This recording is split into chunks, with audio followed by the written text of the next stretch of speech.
When we went to the bus station this morning, we discovered that there was only 2 buses that came to Essaouira. One that leaves at 8 o'clock in the morning. Speak a bit louder. And one that leaves at 8 o'clock at night. Yeah. Arriving at midnight into Essaouira, so we were forced to get the latest bus to Essaouira.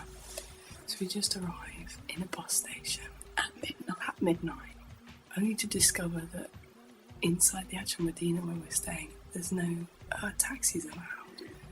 And the Medina is essentially a maze. There's a map at one entrance, and then you walk through and there's no other map that you can see.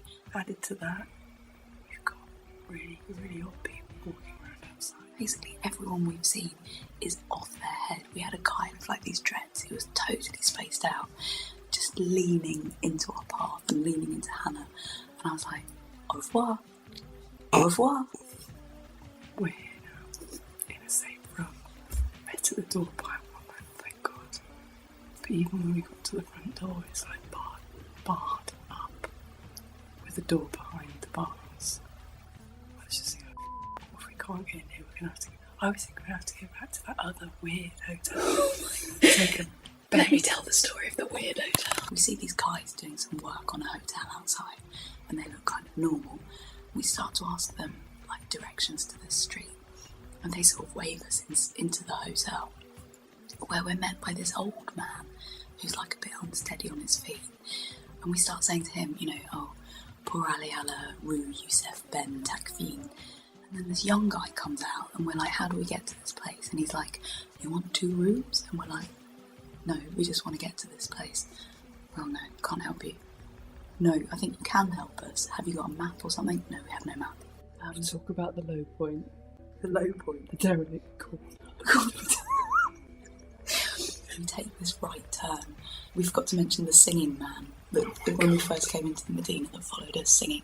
And actually a man stopped his car and asked if we wanted him to walk with us. And we were like, oh, no. In retrospect, we probably should have. He offered to walk Yeah, with us? he said he'd get out and walk with us. I thought he was going to say, get in the car. No. He was like, do you want me to walk with you? And we were like, no. Sorry, I didn't realise. No. And so we take this right turn down this alleyway. And then we're met by this, like, derelict, barren, like the size of 3 football pitches long, with the Medina wall at one end running along. And, like, no buildings or anything. We're literally on the edge of the edge. And there's 3 guys, like, stood on the path.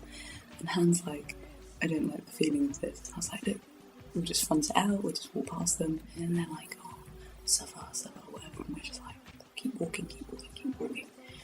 And then, like, we tried to turn back into the Medina, but it literally then just became, like, alleyways, like, closed in. Tiny alleyways. With no lights or anything. And, like, people lurking in doorways. And just our advice, if you're ever coming to a Medina anywhere, get there in daylight hours and have a really good map, because that was scary. And it smells of dead cats. And it smells of dead cats.